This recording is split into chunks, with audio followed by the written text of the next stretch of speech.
Bueno, queridos alumnos de Kabbalah Mashiach, reanudamos después del verano las clases de Kabbalah Mashiach. Hoy martes 8 de septiembre de 2020 en la Fundación Yehiel Foundation, clase número 1 de un tema nuevo que creo que nunca se ha dado, que es las meditaciones en la Torah. O dicho en lenguaje vulgar, en la Biblia del Antiguo Testamento. Bien, antes de empezar, como de costumbre, vamos a dar unos minutos para preguntas y respuestas. Luego empiezo la clase y luego de nuevo preguntas, pero ya sobre el tema que hemos desarrollado para hoy. Así que podéis preguntar lo que queráis de momento, de manera libre.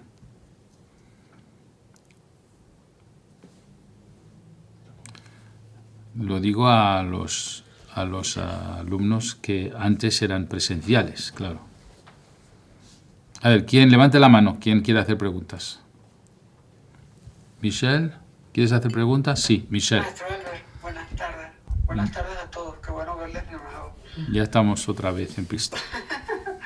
Maestro Albert, una pregunta me quedó pendiente. El número 10 en las plagas, el número 10 en la Sefirot. ¿Cuál es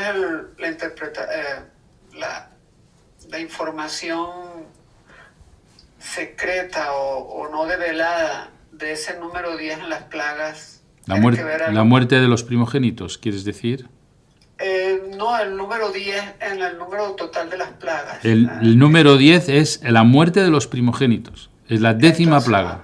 Ok, entonces por favor si me puede comentar acerca de eso, porque es muy significativo ese número, ¿no? Y además la definitiva, la que permitió que el pueblo fuese liberado.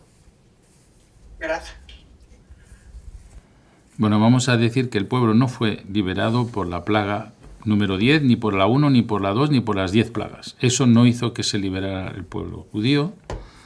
El pueblo de Israel fue liberado porque los magos egipcios le dijeron a Faraón que si los liberaba iban a ir a su muerte porque había una estrella en el desierto que se llama Ra, que pide sangre, y que si los liberaba iban a ir a su perdición. Y así le convencieron. Pero vamos a ver qué quiere decir la plaga de la muerte de los primogénitos, la 10ª plaga. Hay que saber que cuando nace un bebé,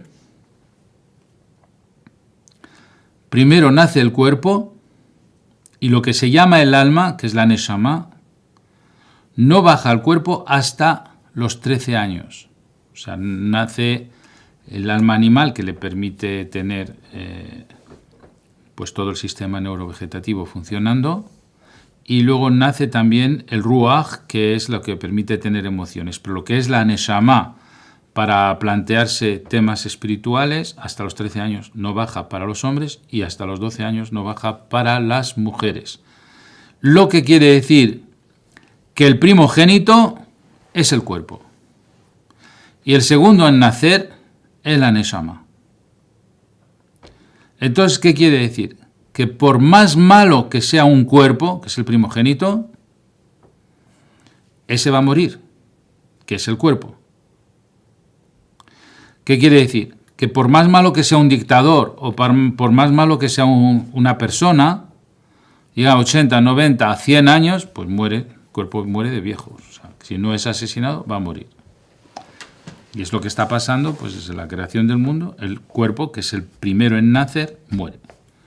Entonces, ¿qué quiere decir que de los egipcios muera el primogénito y eso libera al pueblo de Israel? Quiere decir que por más que un cuerpo en este Egipto, que es este mundo, que nos tiene presos en este cuerpo, por más duro que sea este cuerpo, tarde o temprano va a liberar el alma cuando llegue a la vejez y ya se le acabe la vida. Eso es la muerte de los primogénitos. Y la liberación del alma es la liberación de lo que llamamos en la metáfora del pueblo de Israel. Eso es lo que quiere decir. Así que en realidad la salida de Egipto es la salida de nuestra alma, de nuestro cuerpo. Y toda la historia metafórica de la salida de Egipto no es que hay un egipcio y hay un pueblo, sino que hay un alma y un cuerpo. Y el cuerpo es el que llamamos Egipto. Bien. Pero creo que Michel también decía que porque son 10 plagas, que si está relacionado con el árbol de la vida.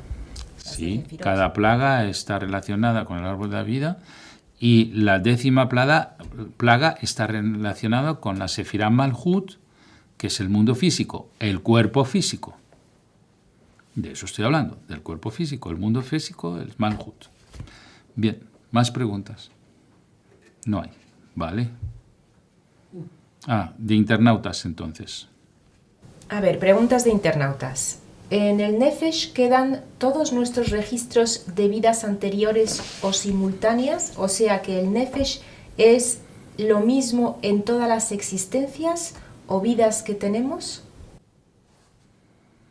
Bueno, la Torá dice que el Nefesh está en la sangre y efectivamente en la sangre está el registro de todas nuestras emociones que hemos tenido en una vida.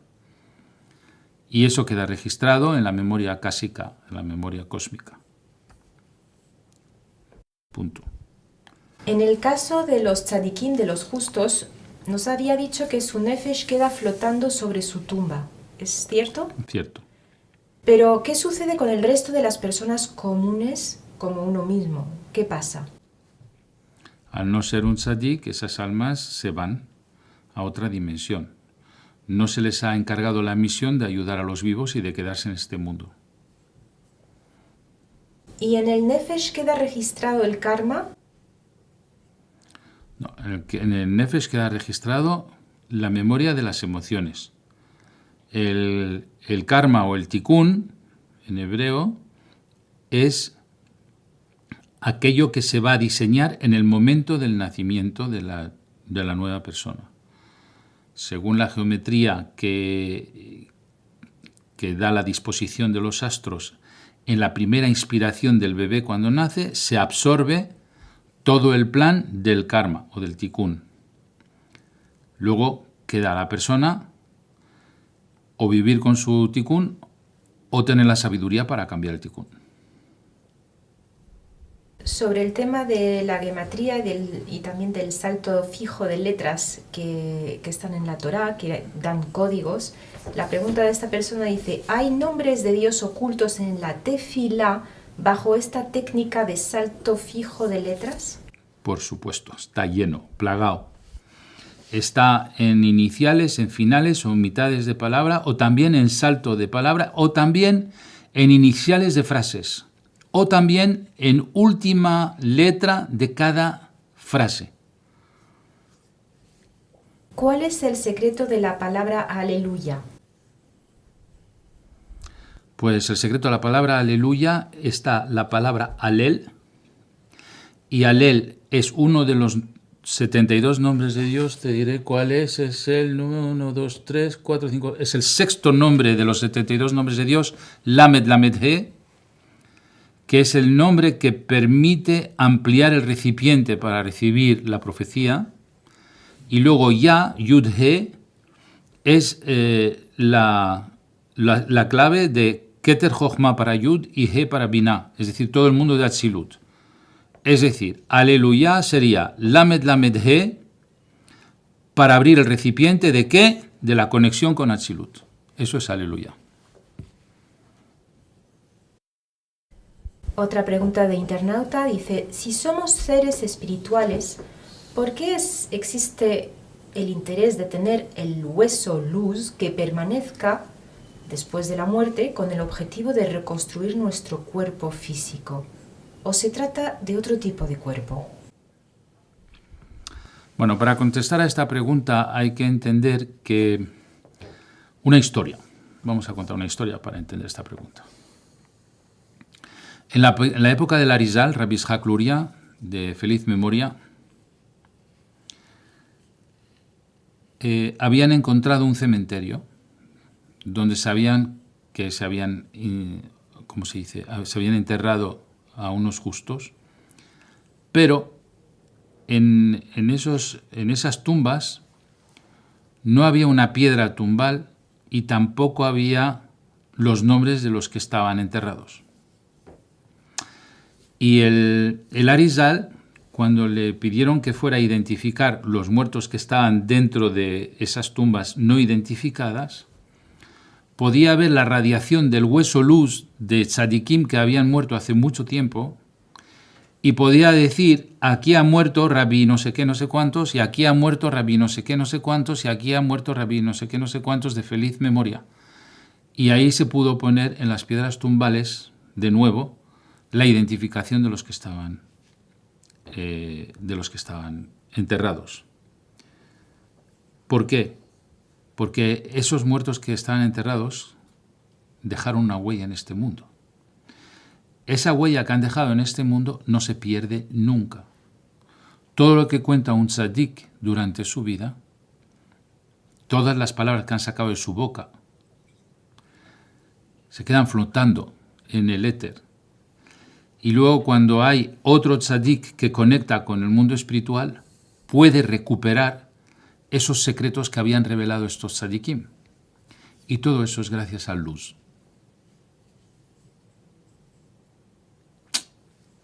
Qué bonito, ¿eh? Dime, pregunta. Micro.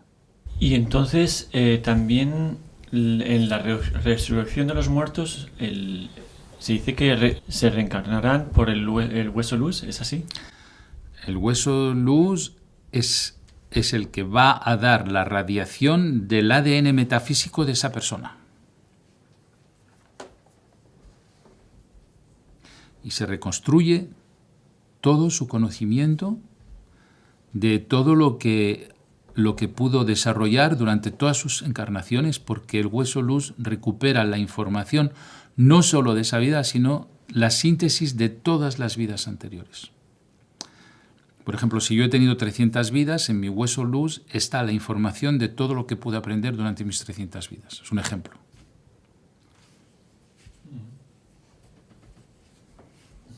Cosas nuevas, ¿verdad? Son hidushim. Otras preguntas. Dice, Shalom a todos, maestro. Mi pregunta es la siguiente. He escuchado a varias personas comentar que pronunciar el nombre del ángel Metatron puede tener riesgos y cuando se van a referir a este ángel utilizan Memtet.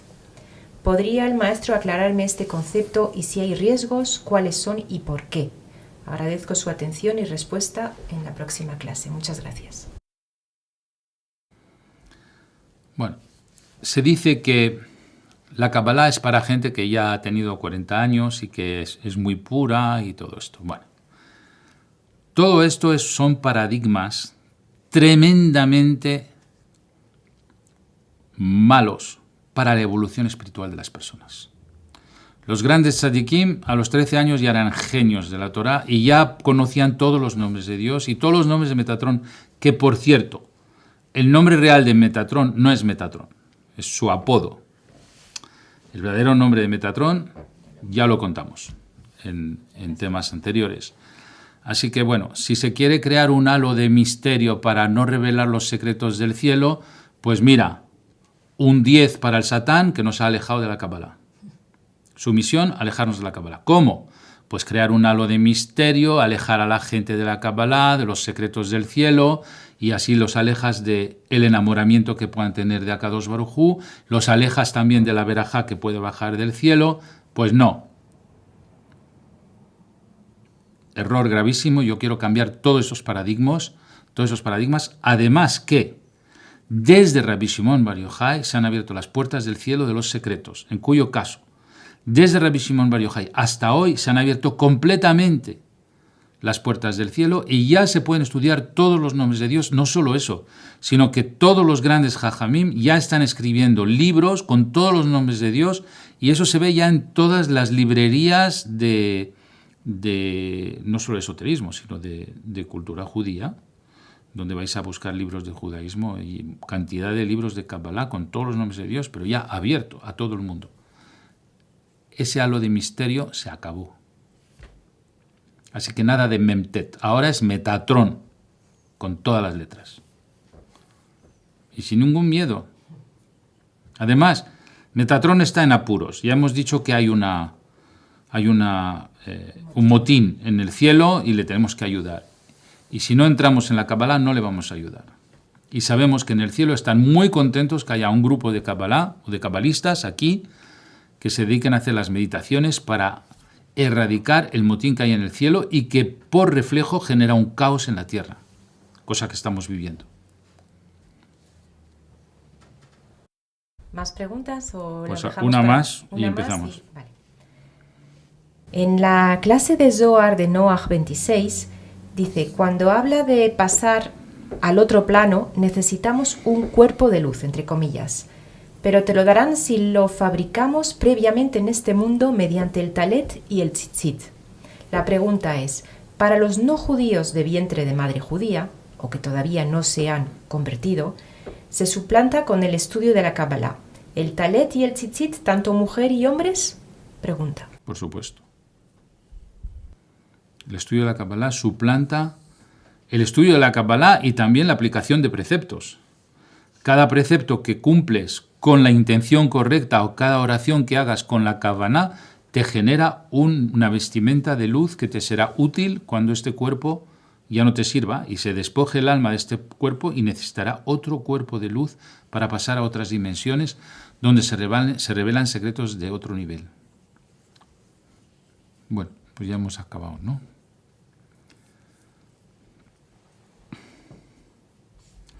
Veo que hay mucho sobre la reencarnación, hay mucha preocupación sobre temas de reencarnación.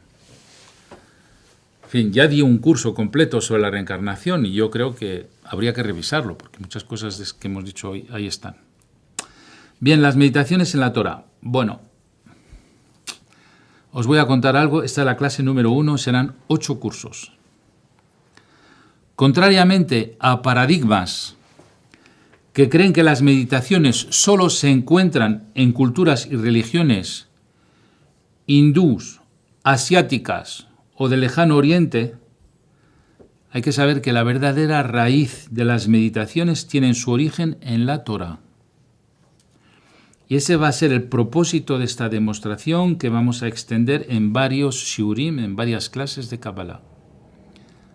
Nosotros somos la raíz de las meditaciones desde Hanoch, o sea, desde Hanoch, es decir, antes de Abraham, de Isaac y Jacob, antes de la entrega a la Torá, ya estaban esos conocimientos de meditar sobre nombres de Dios. Para eso hay que descodificar palabras claves de los textos de la Torá. Las meditaciones cabalísticas fueron practicadas por nuestros patriarcas y transmitidas de maestro a alumno de manera oculta.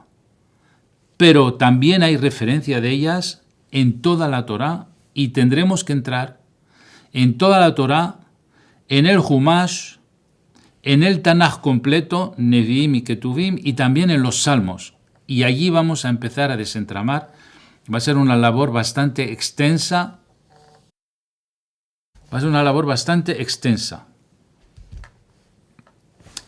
Bien.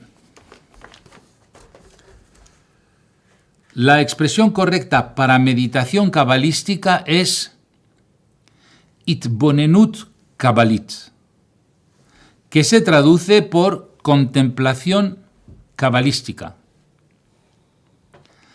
También concentrarse para dialogar con Akadosh Baruj Hu a alta voz, como el que habla en privado con un amigo, se dice itbodedut.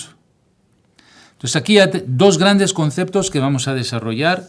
Uno es itbonenut, que es contemplar, y otro es itbodedut, que es aislarse para hablar con Dios.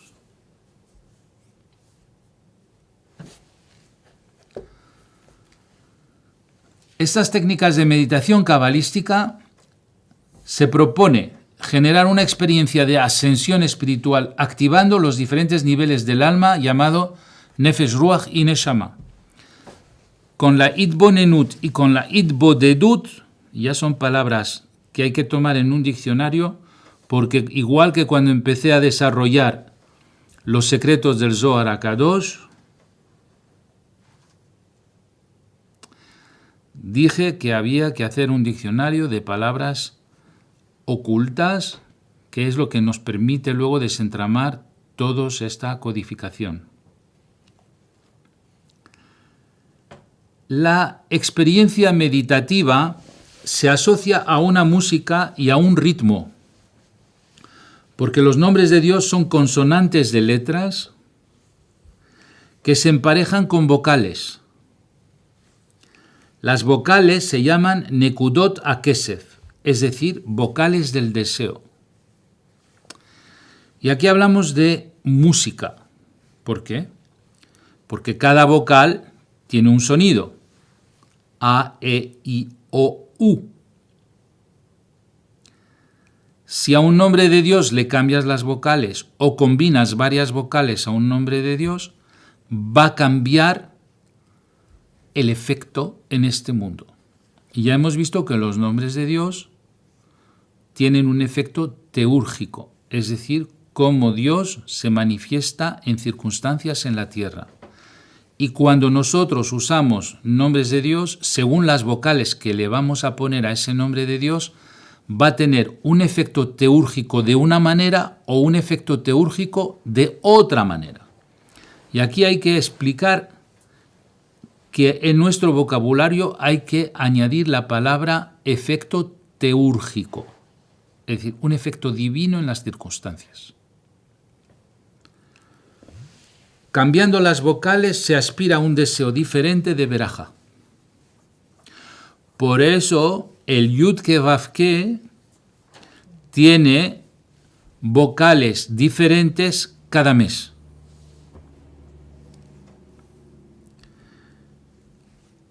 Por ejemplo, este mes, que es el mes de Elul, las letras hebreas se permutan en consonantes He, He, Vav, Yud, y se pronuncia Ui, Vayi. Hay otra música. Ui, Vayi. Suena diferente que si le pongo otras vocales. Si le cambio las vocales, el efecto teúrgico será cambiado. Se empieza a activar el Ruach, es decir, el soplo de la chispa divina. Aquí tenemos otra palabra de vocabulario que es la palabra Ruach. Dijimos que hay 3 niveles de alma, Nefesh, Ruach y Neshama, luego está la raíz de la Neshama, Shoresh Neshama, luego hemos dicho que hay Hayá y Ejida, pero aquí hablamos a nivel elemental de 3, Nefesh, Ruach y Neshama, pero la palabra Ruach, que sale bastante en la Torá, se traduce por la palabra soplo. ¿Qué tipo de soplo? El soplo de la chispa divina, que anida en nosotros y que llamamos Ruach HaKodesh, y que es traducido por soplo santo. Es un principio de profecía intermitente. Ruach HaKodesh no es nevuá, no es profecía, sino que es una profecía intermitente. No la tienes de manera continua, la tienes de manera como destellos de luz que pueden aparecer en un momento dado y luego se apaga, y en otro momento puede volver a aparecer y luego se apaga, contrariamente a la nevuá, que es la profecía pura, es una conexión con el Creador, en donde ves presente, pasado y futuro continuamente, sales del espacio-tiempo, entras en una dimensión espiritual donde lo ves todo de manera continua y no intermitente. Entonces, Ruach HaKodesh es profecía intermitente, nevuá es profecía continua. Entonces vamos a guardar la palabra Ruach, que es soplo. Ya os voy dando poco a poco vocabulario para que veamos dónde en la Torá todo eso aparece. Y si guardáis este vocabulario y lo aprendéis, luego hilaremos todas estas palabras para demostrar que la meditación está en la Torá. Pero primero os tengo que dar las perlas. Y luego hilvanaremos las perlas. ¿De acuerdo? Entonces hemos hablado de Itbonenut, Itbodedut, Nekudot, Ruach HaKodesh. Cuidado, hay que ir tomando nota. La raíz de la palabra Ruach en hebreo es oreach, que significa el invitado.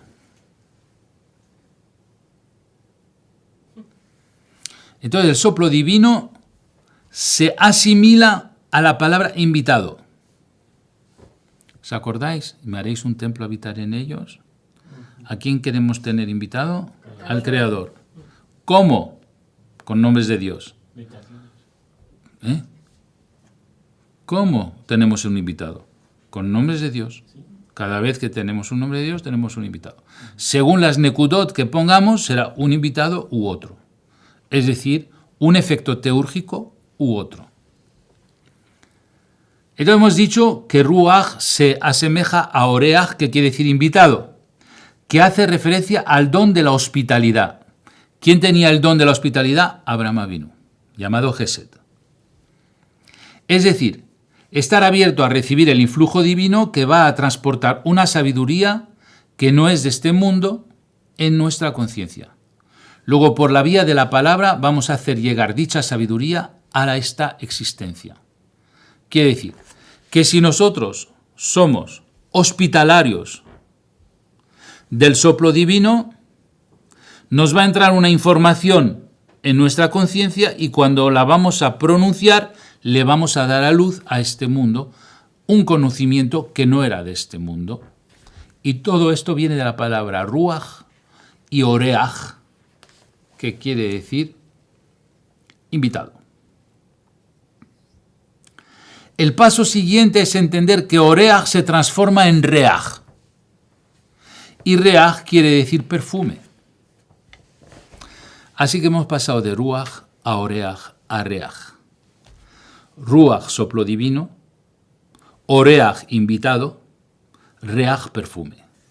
Y cuando la Torá habla de perfume, dice que cuando en el templo se hacían los holocaustos y de la sangre roja salía un humo, una humareda blanca, lo rojo era juicio y blanco es generosidad y bondad, es decir, se transformaba el juicio en generosidad, entonces era un perfume agradable a Dios. Y ahí se utiliza la palabra perfume. Es la metáfora para indicar que nuestra alma vuela al encuentro del soplo de santidad, es decir, a la búsqueda de nuestro Creador. Todo lo que es perfume es la virtud de estar buscando el Creador. Y la palabra perfume aparece en la Torá. Entonces, hemos hablado de invitado, y para tener un invitado dentro de nosotros hay que meter nombres de Dios, y eso se transforma en perfume, es decir, las ganas de acercarnos y conocerle. Entonces, cuando entran nombres de Dios, entra un enamoramiento que quieres conocer al Creador, y eso se llama perfume. Y hemos pasado de ruach a oreach a reach. Ruach, soplo, oreach, invitado, reach, perfume. Porque funciona en este orden.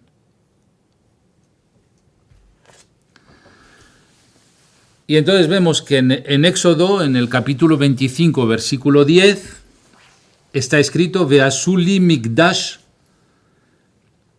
Veshahanti Betoham, y me haréis para mí un santuario y moraré en ellos.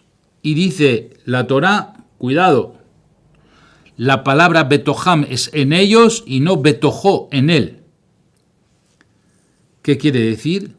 Que quiere a Kadosh Baruj Hu que hagamos de nuestro ser un santuario y moraré en ellos cada uno de nosotros. Él quiere hospedarse en cada uno de nosotros y ahí viene la hospitalidad. El primero en haber descubierto la hospitalidad de Akadosh Baruj Hu, Oreach, fue Abraham Avinu. Y de ahí sale este versículo en Éxodo 25:10, capítulo 25, versículo 10, y me haréis un santuario y moraré entre ellos. Y luego pone en Éxodo 25, versículo 11, te daré cita entre los querubín situados sobre el arca de la alianza y hablaré contigo entre los dos querubín sobre todo lo que te ordenaré sobre los hijos de Israel. y parece que Akadosh Baruj Hu va a hablarnos lo que te ordenaré. Nos está hablando. O sea, ¿quién nos habla? Pues nos habla aquel que tiene una herramienta de comunicación. La herramienta de comunicación, pues puede ser un teléfono, puede ser un iPad, puede ser un ordenador. Aquí no. Te daré cita entre los querubim. Es decir, encima del arca de la alianza habían dos angelitos llamados querubim, con sus alas que se miraban cara a cara, y entre las alas de los querubim, de los angelitos que estaban encima de la tapa del arca de la alianza, dice: te daré cita entre los querubim situados sobre el arca de la alianza y hablaré contigo. Vamos, tenemos un teléfono. ¿Cuál es? Entre las alas de los querubim. Sobre todo lo que te ordenaré sobre los hijos de Israel. Es decir, encima nos va a decir qué tenemos que hacer en este mundo.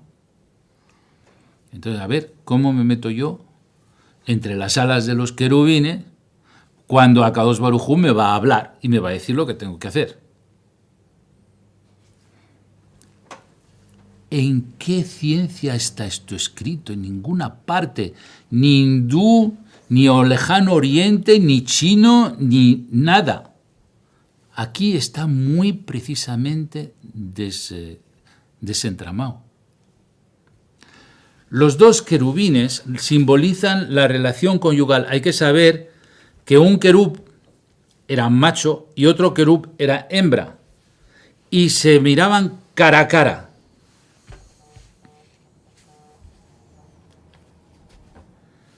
Entonces, los dos querubines simbolizan la relación conyugal y desde esa unión entre las alas de los querubines baja la profecía para reconducir los acontecimientos. Aquí ya no estamos hablando de Ruach HaKodesh, aquí estamos hablando de Nevuá, es decir, de profecía pura. ¿Y qué nos está diciendo? Que meditando los Yihudim, los nombres de Dios trenzados, durante la relación sexual, es como el Creador se manifiesta compartiendo su poder creativo.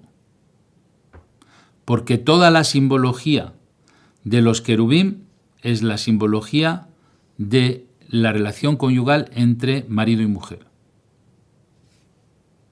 En ese momento, las almas del marido, la alma del marido sale, la alma de la esposa sale de su cuerpo en el momento de la relación conyugal y dice: te daré cita entre los querubín. Entonces baja también a Akadosh Baruj Hu porque está citado. Así que tenemos el alma del marido, el alma de la mujer, y dice, Éxodo 25:11, te daré cita entre los querubín. Él viene, está citado.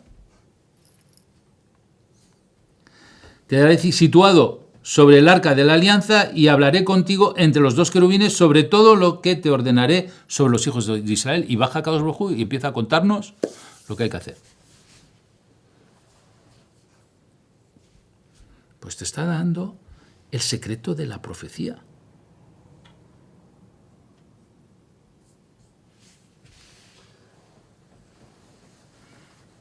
Entonces, los dos querubines simbolizan la relación conyugal y desde esa unión entre las alas de los dos querubines baja la profecía para reconducir los acontecimientos, es decir, es la manera que tiene Akadosh Baruj Hu de decirnos cómo cambiar los acontecimientos, es decir, cómo pasar del caos a la armonía. Él viene y nos lo cuenta. ¿En qué momento? En el momento de la cita.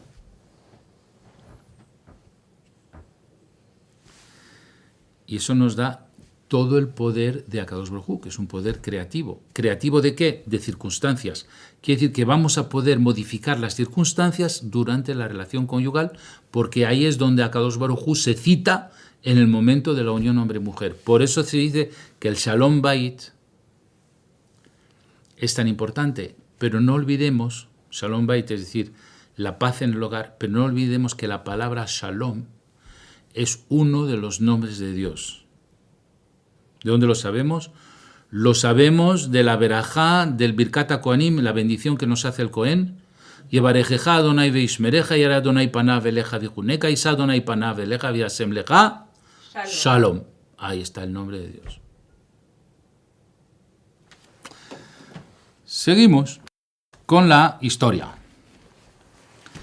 En la expresión "y hablaré contigo sobre la tapa del arca", allí en donde las miradas de los querubín se encuentran, es allí en donde te daré cita. Venoadeti lecha sham. Es allí donde te daré cita.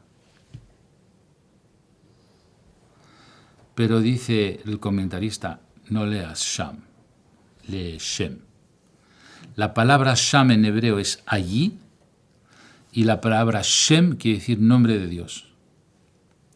Quiere decir, y es allí donde estará el nombre de Dios. Quiere decir que para que la cita de Akadosh Baruj Hu se ejecute, tiene que estar allí Shem, no Sham, el nombre de Dios. Venoadeti lecha Sham. Y es allí para ti el nombre de Dios, Shem. Es decir, te daré mi nombre en vez de leer, te daré cita allí. En el Levítico, capítulo 19, versículo 18, dice, amarás a tu prójimo como a ti mismo. Pero es que resulta que la palabra prójimo hace referencia a tu esposa. ¿Y por qué dice ti mismo y no a ti mismo? Porque es la misma alma. Se trata del alma hermana. Entonces, si fuera a ti mismo, sería que ella es un alma y tú otra. Pero como es tu alma hermana, entonces amarás a tu prójimo como ti mismo, esa alma eres tú. De modo que la meditación es el aprendizaje del cara a cara. Es en esa relación conyugal cara a cara que está la orden de meditar los nombres de Dios. Cara a cara define la postura de la relación conyugal para que se proceda a la profecía entre los cónyuges. En el lenguaje profano se llama la postura del misionero. Es cara a cara. El hombre está encima, la mujer está debajo, pero están cara a cara. No uno que le da la espalda al otro, eso no hay. No hay las alas de los querubines. Para que funcionen las alas de los querubines tienen que ser cara a cara. ¿Qué quiere decir? Que ese cara a cara de los querubines simbolizan la relación del que da y del que recibe. Y puede ser marido y mujer cuando el hombre se vierte en su mujer. Pero hay otros dos querubines. Puede ser el que da y el que recibe, maestro y alumno. Eso también son dos querubines. Pues al maestro hay que mirarle a la cara cuando te habla, porque sus ojos emiten una radiación y en ese momento él está meditando nombres de Dios mientras te está contando cosas. Y entonces está bajando la profecía entre alumno y maestro, entre maestro y alumno. Maestro y alumno también puede ser almas hermanas de la sabiduría. O maestro y alumno cuando el maestro comparte sus aguas de sabiduría con su alumno. O también puede ser padre e hijo, cuando el padre educa en la Torá a su hijo hablando de los secretos del cielo. Así que marido, mujer, maestro, alumno, padre e hijo.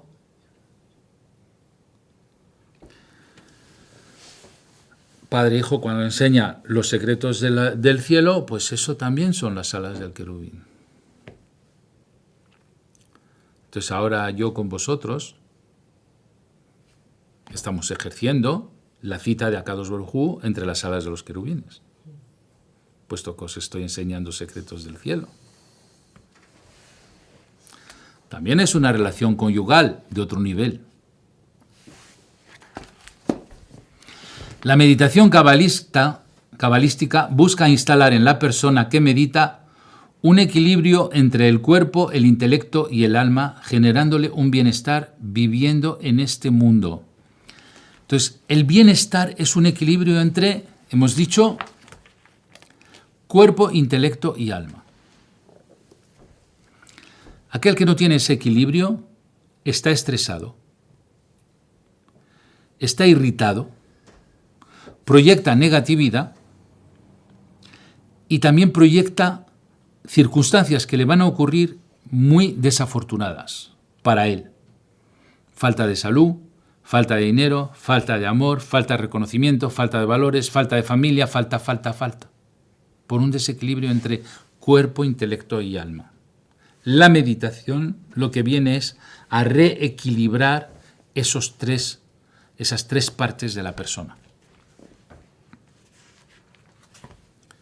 Aunque la meditación cabalística nos propulsa hacia un ascenso espiritual, no hay que olvidar que también proporciona salud mental y física, facilitando que emerjan virtudes que teníamos retenidas por las clipot. Porque la meditación cabalística hace lo siguiente: hace que el alma salga del cuerpo y desde fuera corrige las clipot del cuerpo, y cuando vuelve a entrar, al no haber ya más clipot, empiezan a emerger virtudes que estaban escondidas dentro del corazón. Ocurre un poco lo mismo durante la noche cuando dormimos. Llegamos cansados, llegamos de mal humor, o llegamos lo que sea, una noche reparadora. ¿Por qué digo reparadora? Porque el alma sale del cuerpo y desde fuera repara el cuerpo. Entonces hay gente que necesita solo 3-4 horas para reparar su cuerpo, hay gente que necesita 16 y 18 horas y todavía no la ha reparado. Así que los que duermen mucho, que se hagan muchas preguntas sobre sus clipot. Hay que dormir poco y estudiar mucho. La salud en hebreo se dice briut. Eso también otra palabra. Briut es salud, es estar sano, y se dice en hebreo para un hombre se dice bari y para una mujer se dice beria, que es la misma raíz que la palabra beria, que significa mundo de la creación. De modo que en hebreo estar en buena salud es una recreación. Te tienes que estar creando de nuevo de manera continua. Lo mismo que las células mueren y se recrean. Y a lo mejor todas las células que tengo en mi cuerpo, pues dentro de X años ya no es la misma, son otras células que se han recreado. Entonces hay una recreación incesante de sí mismo en el mundo. También la conciencia, igual que las células se recrean, se reconstruyen, la conciencia también se recrea. O sea que lo que yo pensaba y sentía antes, lo voy a reconstruir, lo voy a recrear. Una recreación. ¿Qué quiere decir? Que esa conciencia que yo tenía antes ya no me vale. He subido un peldaño y paso a una conciencia superior. Esa conciencia superior ya no me vale. Voy a reconstruir una nueva conciencia. ¿Y quién es el que me da la briut, la salud física y mental? La meditación cabalística es la que nos genera este enlace de reconstrucción continua de nuestra conciencia y de paso de nuestras células.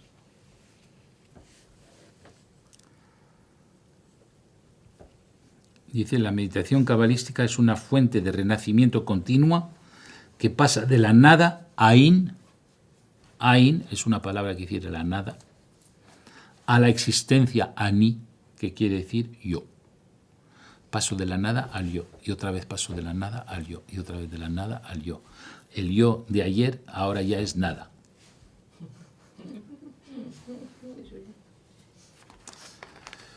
En fin, la función de la ascensión, que es que gracias a la meditación cabalística mantenemos una dinámica constante de nuestro ser, eso es lo que llamamos ratzón. La palabra ratzón está traducida por la palabra voluntad, pero no es así. El ratzón es un poder superior a la voluntad, es decir, un pulso de vida que nos lleva a evolucionar a mayores alturas espirituales hasta Keter. Lo que nos empuja hacia arriba es el ratzón. Y la palabra ratzón está en toda la Torá de manera continua y simboliza la corona, es decir, la primera sefirá, Keter. Este ratzón nos procura simjá. Cuando llegamos a trabajar el ratzón, llegamos a la palabra simjá. Simjá está en la Torá, pero no olvidemos que son las letras de Mashiach. la redención del mundo gracias a la meditación cabalística. Así que hemos visto hoy una parte del vocabulario de la clase número 1, y cuando ya tengáis los vocabularios de las 8 clases, entonces vamos a explicar por qué todas las meditaciones nacieron en la Torá, antes que en cualquier otra cultura. Y ahora os voy a contar una historia para terminar, muy simpática. Un israelí, viviendo en Jerusalén, le dio por la espiritualidad. Dejó los negocios, dejó todo, se fue a la India y fue a ver al yogi Ramacharaka, o como se llame, y empezó a estudiar con él y se tiró ahí 3 años. Cuando ya aprendió de ese yogi, dijo, bueno, pues yo ahora tengo preguntas existenciales, ¿me las puedes contestar? Dice, ¿cómo no? Le dijo el maestro, yo te contesto. Empezó con preguntas y preguntas y preguntas. Y llegó a una pregunta existencial muy, muy delicada. Y el yogi le dijo, mira, si quieres una respuesta a esa pregunta, te recomiendo que vayas a Jerusalén, una calle que está muy cerca de donde tú vivías.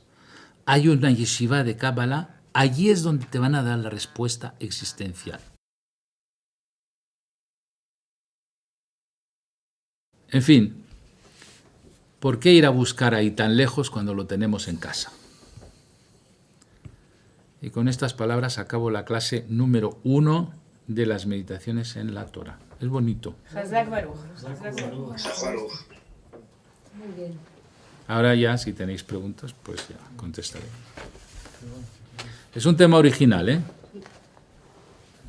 Sí, preguntas. ¿Cómo es que la meditación, que es en parte justamente la capacidad de estar por encima de los 5 sentidos, ¿no?, está tan relacionada con los 5 sentidos? Has hablado de la música, de los nombres de Dios, del perfume, de la relación conyugal. Entiendo que haya que tener un equilibrio entre cuerpo, intelecto y alma, como has dicho, pero ¿por qué se asemejan o comparan como metáforas? Tú lo has dicho como metáfora, pero no como 5 sentidos. Es una metáfora de algo conocido para acceder a algo desconocido. Pero Cuando también te habla de podrían hablar perfume, emociones. todo el mundo sabe lo que es un perfume, pero no es un perfume de verdad. Es la intención de acercarse a Dios. Pero para que lo entiendas, utiliza un lenguaje conocido para acceder a un lenguaje no conocido. ¿Pero por qué se utiliza lo concreto para Porque explicar te lo sirve de abstracto? trampolín, porque como nuestro cerebro es de contraste, entiendes una cosa con relación a otra cosa conocida. Por ejemplo, entiendo el negro con respecto al blanco, entiendo lo alto con respecto al pequeño, entiendo lo bueno con respecto a lo malo, lo inteligente con respecto a lo tonto. Entonces, como toda nuestra mente es dual y contrastada, pasamos de algo conocido que nos sirva de contraste para algo desconocido, que es este nuevo vocabulario. Quería preguntar sobre la tapa del arca, porque cuando Akadosh Baruj Hu dice te encontraré encima de la tapa, o otra vez dijo, creo, encima del arca, el arca de la alianza. No, te ¿Cuál encontraré era el término exactamente? entre las alas, Sí, no en la tapa. pero dijo, no No dice que los querubines están encima de la tapa, Sí. pero te va a encontrar entre las alas. Cuidado. Vale, No está hablando de la tapa para nada. Está hablando de las alas de los querubines que están apostados encima de la tapa. Pero son las alas. Las alas. entiendo. Lo que quería decir era que ya que en la Torá se indica dónde están esas alas de los querubines, ¿no tiene una connotación también de ser a lo mejor la cama matrimonial o la habitación de la pareja? No sé. ¿Podría ser? ¿O no será que el arca de la alianza es el corazón de las personas? Y no es su cama con su colchón flex, ni mucho menos. Es el corazón del uno y del otro. Ahí es donde anida las tablas de la ley. Es decir, ahí es donde anida todas las virtudes que Akadosh Baruj Hu quiere que nosotros desarrollemos en nuestro corazón. Esa es la verdadera arca de la alianza.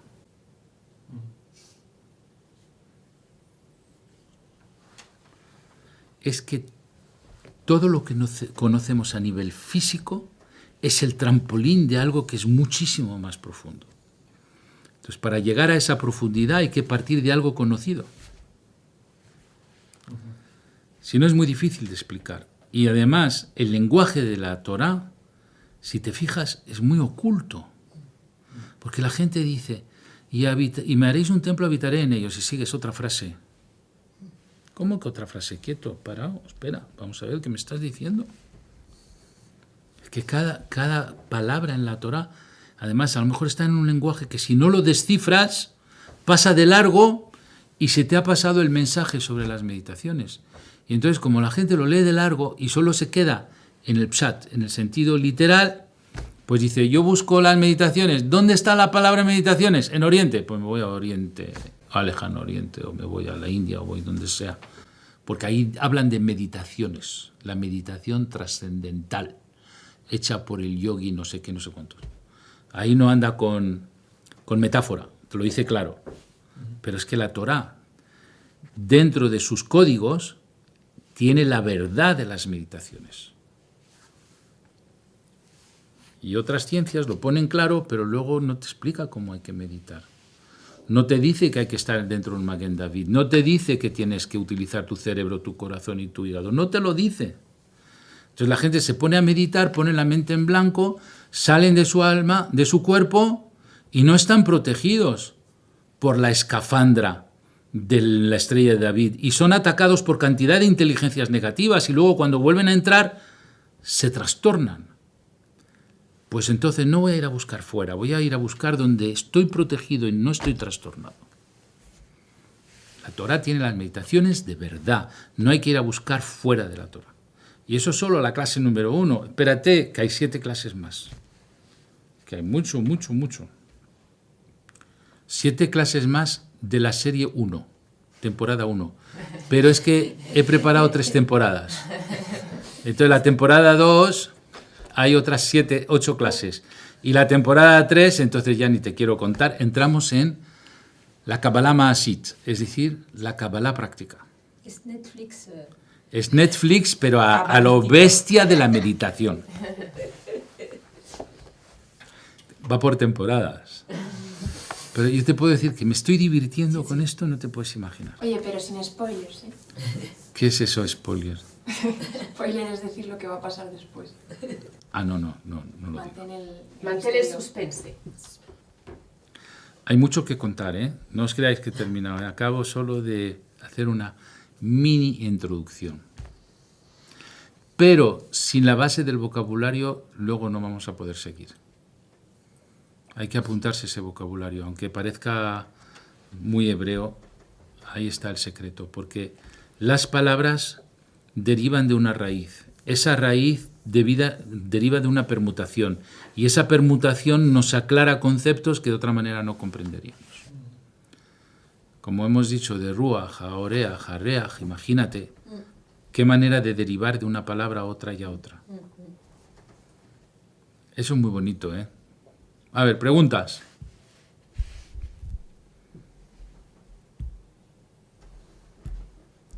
No hay preguntas, quiere decir que todo el mundo lo ha entendido todo a la perfección.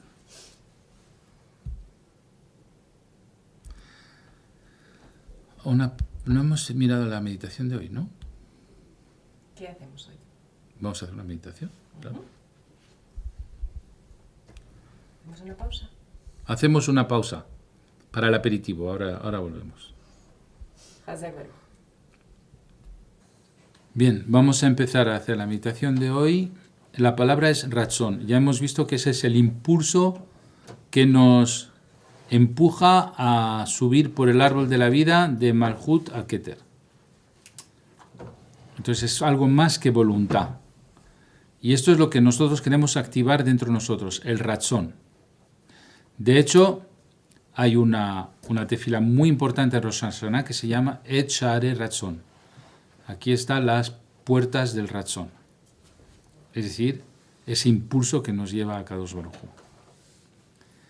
Y ese impulso nosotros lo queremos activar con la meditación de estas letras. Bien, pies paralelos en el suelo, sentados, manos, palmas sobre las rodillas, boca arriba. Respiramos 3 veces profundamente, inspiramos por la nariz, guardamos el aire un par de segundos y exhalamos por la boca.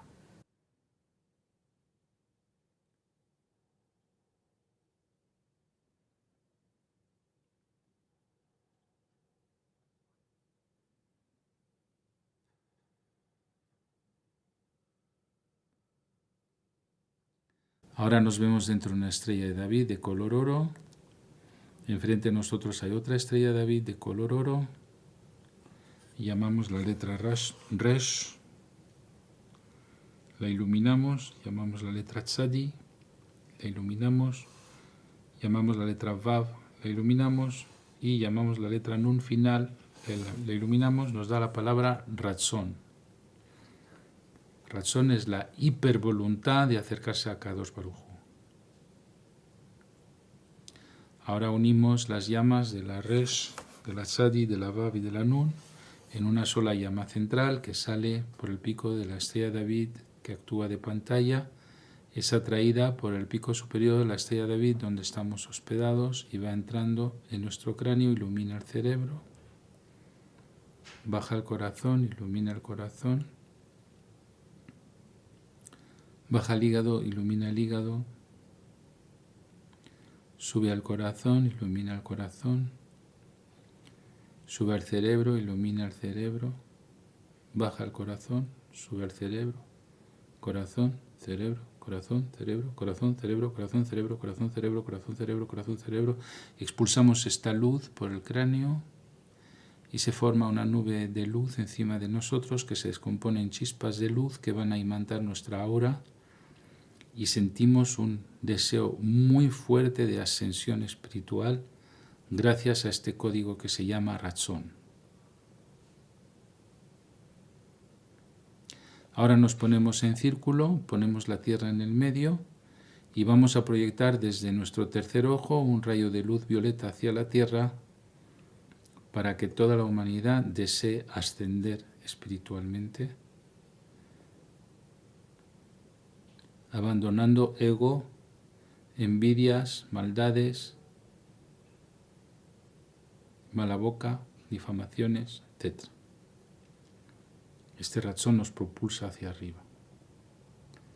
Igual que un cohete necesita propulsor de combustible para salir de la atracción terrestre, este Ratzón nos propulsa fuera de los deseos materiales.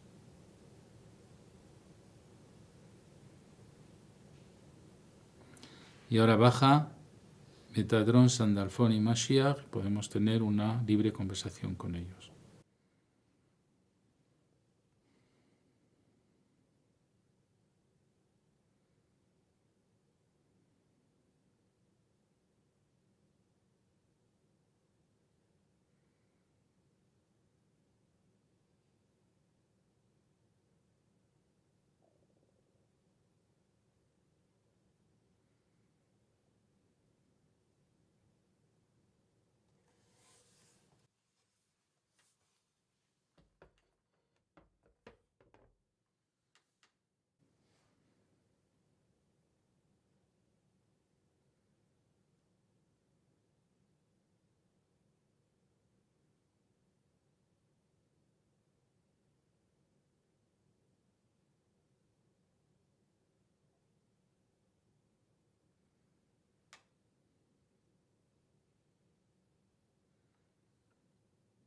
Ahora respiramos 3 veces profundamente y abrimos los ojos.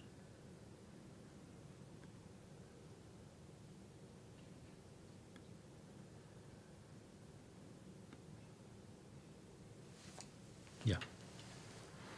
Bien, vamos a escuchar los comentarios.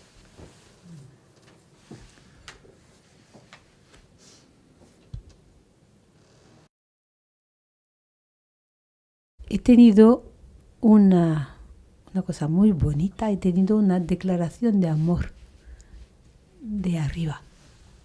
Bien. Yo he visto también una cosa muy curiosa, es que en la ascensión espiritual que teníamos todos, nos poníamos en la posición del titiritero y veía que todo lo que nos rodea hoy en realidad estaba conectado por hilos y nosotros podíamos operar los eventos aquí, porque podíamos tirar de los hilos.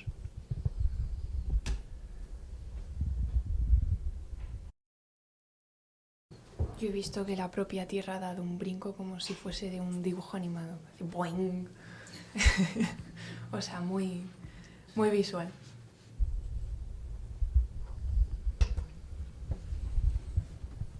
Yo no sé, no he tenido nevoa, pero me han dicho que he tenido un flash de Ruach HaKodesh. En el momento que venía Ratzon, sentí, antes de que dijeras lo de ascensión, sentí como una aspiración hacia arriba tremenda. Se me pararon todo el vello de punta, se me pusieron de punta, el pelo igual, o sea, era como, ¡fum!, como si estuviese electrificada. Fue impresionante, o sea, y me saltaron las lágrimas. Y luego se me pasó, o sea, vino como un destello, no se me quedó. Y me dice, ahora tienes que aprender a que se te quede. Bien, pues yo he recibido un mensaje, luego ahora, según el cual cuando Caín mató a Abel, le robó el Ratzón y nosotros lo hemos restituido.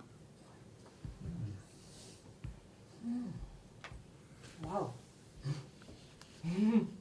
¡Wow! Qué fuerte. ¡Qué fuerte! Pero entonces esto es la reparación. Es la reparación del Ratzón, el impulso de ir a buscar a Kadosh Baruj Hu. Voilà. Ahora si alguien quiere más. Si alguien quiere comentar los de aquí, ¿no? ¿Alguien quiere comentar lo que vio? ¿No? Bien, pues tranquilos, ya la semana próxima haremos más cosas. Encantado de volver a reanudar las clases con vosotros y hasta el próximo martes.